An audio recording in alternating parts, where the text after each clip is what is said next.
this guy, look, he's a little bit nervous. Like, come on, he's a busy man. I don't want to do this to him. Come to find out, you're on here talking, calling me one trick pony. All right. At one point, what is this? What is this, mister? I thought we had a thing going on. I thought this was like this is a friendly bout. What? I didn't call you one trick pony. So I'm gonna do a slight recap every single day of like one of the matches that I find most interesting. So I'm gonna take a look at the match yesterday between Ludwig and Mr. Beast. Now everybody knows Ludwig, great comedian. He's been on Twitch for quite a while. He's had a huge blow up in the last year or so as well. Mr. Beast, the YouTuber, does a lot of great things for charity. Started a burger joint, does so many giveaways, has like 50 million or something subscribers on YouTube. One of the biggest YouTube channels by far. So big shout out to both of them. It was great to see them compete. So I'm going to go over the games from yesterday that they played. I intend to do a recap every day.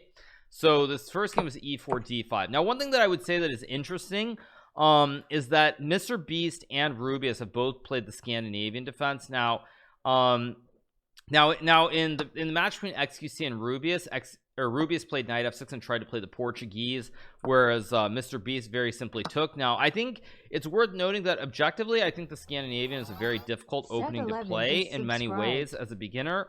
At the same time, I think it's also very hard for your opponent to kind of to figure out what to do against it, because normally like knight c3, queen a5 is all normal, but the ideas of playing like d4 and, for example, something like knight f6, bishop c4 and bishop d2 followed by an idea like knight c6, knight d5 is not very normal, even for a beginner, because most of the time what you think of is like the structure is different. So for example, if you have e4 e5 and something like knight f3, knight c6, putting the bishop on like b5 or c4 makes a lot of sense. But in something like the Scandinavian, you just somehow you feel a little bit nervous about bringing a bishop out super early, or pushing pawns, because you really feel like you have to develop and get your king out of the center of the board here.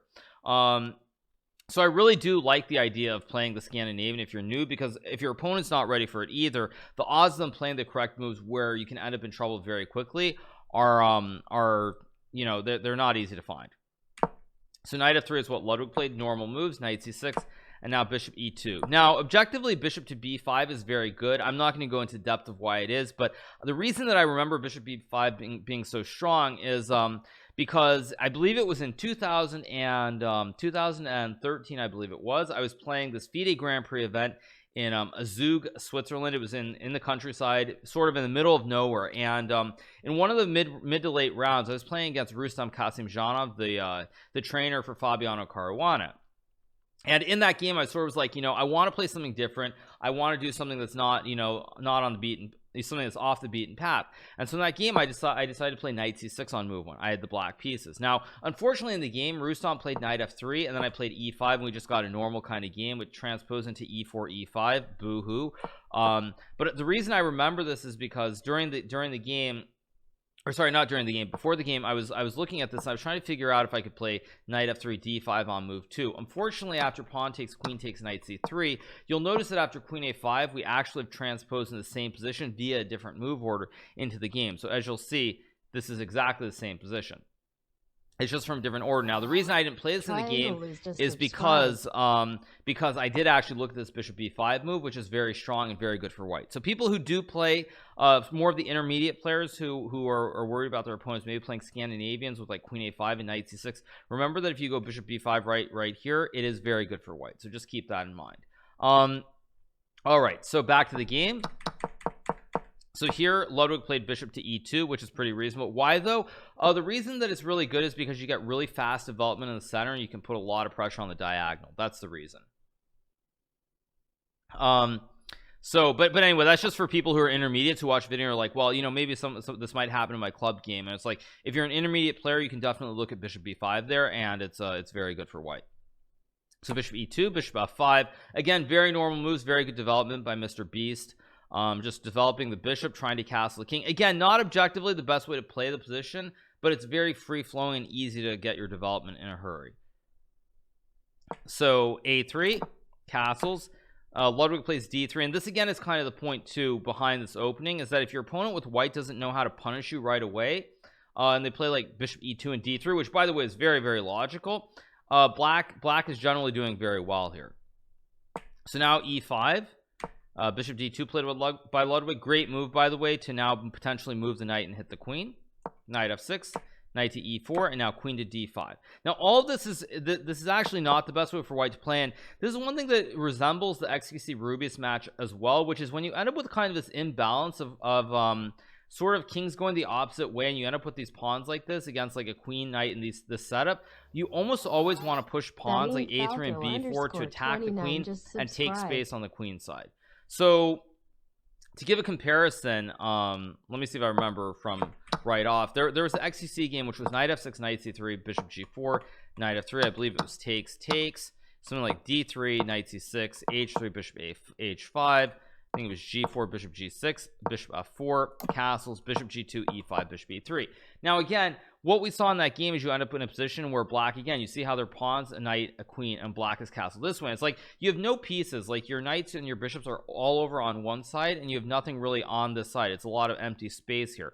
So generally when your opponent castles to an empty side like this, you always want to be looking to push a3, b4. For example, like to give an example, like something like this. Now I know it's not precise, and the engine evaluation is going to show as being bad, but generally the concepts you want to think about are things like a3, let's say e6, b4, bishop e7, bishop e3, let's say king b8, and c4 followed by b5 and knight e5 next. You really want to use the pawns and push forward, because again, you're always castling your king to the other side. So if you push your pawns on this side of the board, your king's not going to this side of the board, so it's completely fine to push these pawns way up ahead and try to storm the barracks. So it makes a lot of sense, and that's one thing you should remember in these sorts of Scandinavian positions very frequently, like, is that you do want to try and use these pawns when you end up in these sorts of positions to push up the board and take the queen side. So knight e4 is what Ludwig played. By the way, b4 would have been a very good move here by Ludwig, borderline winning in fact, because if black goes queen a6, you have b5, forking the queen and the knight. And if black goes queen b6 here, you can very simply, I think, go bishop e3, knight to d4, and knight takes e5, and you're just up a juicer. So it's very, very good for white. So this is the other thing, is that in this case white kind of does have a knight on this side of the board, so it's not just it's not all pawns and no hope. And therefore there are tricks like with knight a4, with like queen a6 and b5 and so forth. But generally when you end up in a situation where you're castled opposite sides, you almost always want to push the pawns towards your opponent's king. And I think we even saw it in the other XQC Rubius game, where XQC had black pieces and castle on the queen side, and Rubius went king side and went like f6, g5, h5, h4. So most of the time, if you have the opportunity and you castle opposite sides, you're going to be pushing pawns on the opposite side towards your opponent's king. So all right, let's go back to the game. So Ludwig played knight e4 here, queen d5, takes, castles, and now here Mr. Beast again plays rook g8. One thing that I would say as well is that for the people who have been watching Pogchamps throughout, you'll see similar themes. Like this theme, it's like, okay, they're double pawns, but what do? You take the open file. Now again, to give another example of why themes are so important, let's go back to the XQC Rubius game. In that game we saw, I believe we saw this, or wait, no, sorry, wrong game. Sorry, it was not this one, it was the other XQC Rubius game. So in the other XQC Rubius game, it went like this: takes here, knight c3, takes, I think it went check, bishop e7, bishop e2, bishop f5, castles, knight c6, d4, castles. And in this game as well, you know, bishop g5, f6, bishop h4, g5, bishop g3, h5 is what XQC played. Now again, you see pawn push, so very standard. But beyond that, you'll notice that in this game as well, white had the same structure, these three pawns like this, and Rubius could have gone rook b1, and it's the exact same theme. You have double pawns, but you can take the open file with your rook. So it's kind of all these themes. Like once you start connecting the dots in your head, you put it together, you'll see that a lot of the same things happen. And these are just games like Ludwig versus Mr. Beast and XQC versus Rubius. It's like, okay, well, these guys are just playing, but the same themes are occurring in all these games. So let's go back to the game. Okay, so rook g8 again, like I said, look at this exact same theme. Colors are reversed, so it's different, but this is exact same setup as white having pawns on c3, c2, and d4. And you take the open line with your rook. So very, very well played by Mr. Beast to take the open file. G3 is played here. Mr. Beast goes e4. Not a bad move, by the way. Preferable though would have probably been to go bishop h3. Again, you have the sniper's nest here if you're white, 3 pawns, but you don't have the bishop in the nest. So when you don't have a bishop in the nest, generally if you can get like a bishop here, for example, just to give you guys an idea, if you can get a bishop or a pawn down here and white has this empty structure with no bishop or anything in the middle here, it's very easy to create mating threats because you can use the diagonals to your advantage. So for example, bishop h3 rook e1 and then knight to d4 would have been very strong, because now if white takes the knight, you go queen g2 and it's checkmate. And that's why, again, when you look at the structures of the pawns, you almost always want, if you're going to create the structure with this triangle, you want to have the bishop fianchettoed here with the 3 pawns. For example, let's just say I'll make some random moves here. You'll notice that if white can get this bishop here, look at the security of the king. The king is so snug here with these 3 pawns. The bishop is in front. You can move the knight and use this bishop as an attacking piece, and it's very, very safe. So if you can get the triangle with the bishop inside, it's very good. But in this game, as you see, Ludwig plays g3, and there is no sniper inside here. It's just an empty triangle. So it would have been nice if Mr. Beast had gone here, rook e1 knight d4, because if takes, you go queen g2 checkmate. And black is significantly better. Instead he plays e4, also a good move, c4, and now Mr. Beast goes queen c5, which is a big mistake here. What he should have done is he should have just moved his queen, probably kept it on this file. One thing that's important also is open files. Look at where the queen and the rook are, and by pushing this pawn here, these pawns are going to be coming off the board one way or another, whether white takes or whether black takes. This line is going to open up. So because you have 2 pieces on the line, you always want to focus on keeping pressure on this open file, because the pawns are going to be traded. So then queen d7 would have been a better move, because now if white takes, you can actually take, and this gets really, really bad, because if white moves the bishop here trying to offer the queen trade, you can go queen to h3.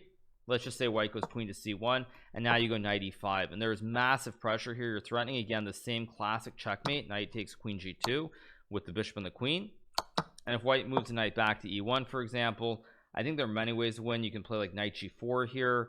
The computer, I guess, is h5 h4, just storming everything, but essentially you see white has a triangle, no bishop inside the nest, and so there are tons of problems towards the white king.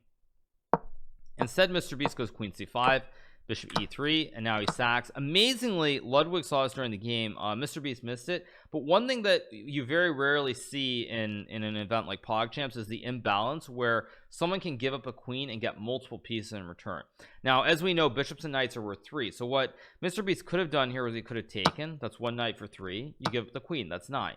But now you can also in between take the bishop, attacking the queen and the rook, and when white takes the pawn, you can take the bishop. So you get two bishops and a knight in return for a queen. Of course, 3 plus 3 plus 3 equals 9, and a queen is worth 9. And in this case, it's actually very, very good for black for many reasons. First of all, white has an open king side. You can still put a bishop and attack on the light square. Secondly, you get a bastion because you can plop the knight on d4, like let's say rook d1 knight d4, and white has pushed the pawn. White does not have a pawn on this e file, and white has pushed the pawn to c4.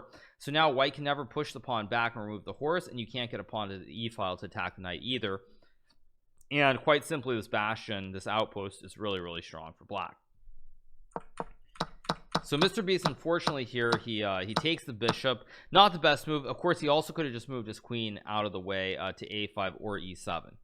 Practically speaking, Mr. Beast went out without the queen, though. No, of course not. But it's just it's neat to see that there was an idea where he could have done that. Instead, he does this, and as you'll see, the problem is he gave up his queen and he gets a bishop and a knight in return. 3 plus 3 plus 3 equals 6. 3 plus 3 plus 3 equals 9. So 6 is less than 9. So Mr. Beast is down a queen, which is worth 9 for a bishop and a knight, which is worth 6. So by the basic maths, it's simply not good for black. So the rest of the game really doesn't need much. There isn't much more that needs to be said. The one thing I would say, the last little bit here though, is Mr. Beast could have gone bishop to c5. One thing you want to do is you really, generally speaking, you want to use the bishop on the long diagonals to attack, and putting a bishop here to attack towards the king on g1 and the pawn on e3 would have been a better try. Instead, he plays h5. Ludwig takes and goes bishop f3. I actually like this move. I know it's not best, but I like the way that Ludwig just trades down, reduces the risk, and the rest of the game, really, there isn't much that needs to be said. Ludwig plays this pretty much perfectly, just mops it up. Very nice touch here, going queen g5 the last little bit to hit the rook and the king. And then Mr. Beast resigns. So first game, pretty good opening for Mr. Beast, all things considered. I think he had a lesson with Levy just before just before the match. So I thought he played pretty well. Needs a little bit more training, but I did like how well he started out the game. So let's keep going. So let's take a look at the second game as well between Mr. Beast and Ludwig. So d4, d5, c4, knight f6, knight c3, knight c6. Now one thing that I'm surprised by with Ludwig is that Ludwig played knight 6. Ludwig, as you know, he's a veteran of Pogchamps, and his opening was actually a little sketchy here. This order is incorrect, and the reason this is incorrect is because, as one of the most basic things that I tell everybody who I've done collabs with, is that these 4 squares, this nice box in the center of the board, this is really the control. These 4 squares are considered control of the center if you can get your pawns to controlling space. And so for Ludwig, who's played a lot, I was kind of surprised to see he played knight f6 because it's very slightly inaccurate, because white can now take the pawn, and if you take with the queen, I get a tempo, I hit your queen and develop. And let's just say you go back, I can then play e4, and I get my control of the center. My 2 pawns control a lot of space, and my knight guards the pawn, and white's much better. And if black takes with the knight here to recapture, white can then play e4, and again I attack your knight, and whenever you move the knight back, I just go knight c3, or knight b6, I go knight c3, and again I have complete control and stability here in the center with the 2 pawns. So I was a little surprised Ludwig did this, because normally what you want to do here is push one of these pawns, so when white takes back, you can take back. And now knight c3 is a move, but you can continue your development because it's a pawn here, it's not a queen, so you don't have to waste time. And secondly, after pawn takes, there's no e4 because obviously you just take. So it is important to note that normally you should push one of these pawns forward, so if white captures, you don't cede control of the center here on d4 and e4. So knight f6 is played, knight c3, knight c6, knight f3, bishop f5, a3 was played here, a3, e6, bishop f4, a6, e3. Very good stuff, by the way. I want to point out a3 was a nice move by Mr. Beast, preventing this very nasty knight to b4, knight c2 idea with the fork of the king and the rook. So I did like a3. Pretty good stuff, all pretty normal. Knight e5 is completely fine. I would have preferred just keeping it very slow and safe with bishop e2 and castles, but knight e5 is definitely a playable move. So takes, bishop d6, very nice move by Ludwig here. And now Mr. Beast takes, probably again not the best move. GM20 just subscribed. But it's already a very tricky position to finish development, because again you're really tunneling on development as white. You can't really develop your bishop. Like, say you trade, I mean, bishop d3 is fine, but it's very hard to, knowing that you're hanging a pawn on g2. So I don't really fault Mr. B. It's just a tough spot to figure out how to finish the development. So rook g8, f3.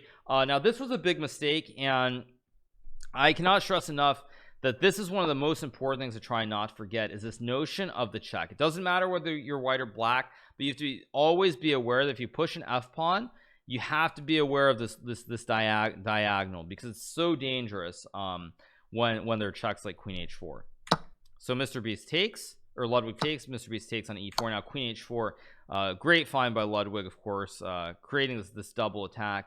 And after g3, Ludwig plays bishop g3, which is a fine move. Queen takes e4 is actually better, because you hit the rook in the corner, so white can't really develop the rook, or white can't protect the rook. And if white moves the rook out of the corner, then you take here, and it's a check, and you hit the rook, and when white blocks, you just eat the rook on g1, and you're completely winning. So it would have been slightly better, but he takes. Keep up the great work. And then queen h1, and maybe not as precise, but it's still good enough. And now queen e4, perfect move by Ludwig. Rook, queen g3, queen f4, rook g1, and I mean, really really masterful play by Ludwig here in this late middle game. Very few, I mean, there's really nothing I can even say that's wrong with what he did here, and the rest of the game is pretty straightforward. Not a whole lot to talk about. Takes, check, and queen c3, which is a very nice checkmate for Ludwig. Overall, I mean, I thought Ludwig's play was pretty good. Very minimal things, like maybe he could have played queen e4 again, though I don't even think that's really that big of a deal, because bishop g3, seeing this concept as well, is more than good enough. Playing queen e4 was really nice, seeing that e3 and g3 are weak. So overall, I don't think there's much to say from Ludwig's standpoint. I thought he played pretty solid, pretty good chess. From Mr. B's standpoint, very good play overall, but certainly he needs to kind of, I think, work a little bit more on the middle games, understand the piece values. But that being said, considering how little training I think he did before the game, he really did impress me with how long he was able to hang around and stick in the game against Ludwig. And I'm really optimistic that that if he puts in a little bit more work, that I actually think he's gonna have a real chance to maybe be a dark horse and win the consolation bracket. So we'll see. Also, Ludwig looks really good. That's the thing that I would say, though, is a lot of these players are some slight mismatches. So again, you don't really know. Like Rain Wilson's match against Michelle Kerr, it seemed to me that, like, again, Rain being 800 points higher, he looks like a GM. He looks like the best of the best. But you don't really know how it's going to be when he matches up against players of his own caliber. So it's kind of hard to tell. And Ludwig as well, very nice games here, but you don't really know. And Charlie as well, also very smooth, very easy victory against Code Miko, but there is a big difference. So they're always going to look really, really good, and it's hard to judge in many ways, but I think certainly you want to see them get off to a fast start. And I thought it was very, very good stuff by Ludwig yesterday. I thought Ludwig played well. Charlie did what he had to do. Sardosh also played well. I was actually impressed with Myth in his first game against Sardosh. He hung around for a long time, and he was doing really well. So I was impressed by that too. So very, very very good stuff. And today I think we have more matches. We have XQC versus Pokimane. I don't know what the other two matches are. You guys can tell me, but couple more matches as well. So it's gonna be another fun day. I think to me, XQC's bracket is probably the hardest one. Just subscribed. Thank you. I think XQC's bracket is really brutal. You have Rubius, who very easily could have beaten XQC. You have Daniel Negreanu in that group as well. So that group is a really rough group, rough and tumble. Even XQC winning the first match, there's no guarantee that he's going to make it through to the next round, because he has to play Negreanu as well. So very, very, very brutal kind of format and setup. So we'll see. Rubius versus Negreanu, is that today, you guys? Rubius versus Negreanu is the second match. Okay, or it's the first match. Okay, yeah, that's going to be actually a really exciting match. I have no idea what's going to happen, but I'll probably try to cover that match as long as I can and go from there. So that's going to be a fun match. I'll cover it as well. All right, you guys.